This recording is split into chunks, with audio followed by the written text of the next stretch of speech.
Hello friends, நான் தான் உங்கள் டிகே. நீங்கள் நம்ம சேனலுக்கு புதுசாக இருந்தீங்க அப்படின்னா சேனலை ஃபஸ்ட்டு சப்ஸ்கிரைப் பண்ணிட்டு நம்ம வீடியோக்கு லைக் பண்ணிட்டு கண்டினியூ பண்ணி பாருங்கள் ஃப்ரெண்ட்ஸ். சரிங்க ஃப்ரெண்ட்ஸ், லாஸ்ட் நைட்டில் பார்த்தீங்க அப்படின்னா ருத்ராஜ் கெய்க்வாடுக்கும் தினேஷ் கார்த்திக் இடையே வந்து ஒரு பல கான்வர்சேஷன் வந்து போயிட்டு இருந்துச்சு இன்ஸ்டாகிராமில்.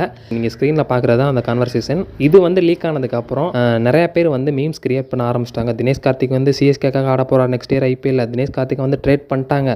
தினேஷ் கார்த்திக் ஆர்சிபி ஒரு சைடு ரிலீஸ் பண்ணிட்டாங்க அப்படின்ற மாதிரிலாம். தம்பி கொஞ்சம் பொறுங்க.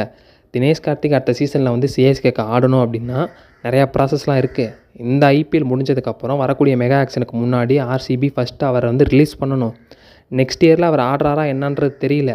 ஒருவேளை ஆடினார் அப்படின்னா அவர் வந்து மெகா ஆக்ஷனில் பேரை ரிஜிஸ்டர் பண்ணுவார். அதுக்கப்புறம் சிஎஸ்கே அவரை வந்து மித்த டீம் கூட போட்டி போட்டு வாங்குறதா அவங்களுக்கு இருக்க ஒரே வழி.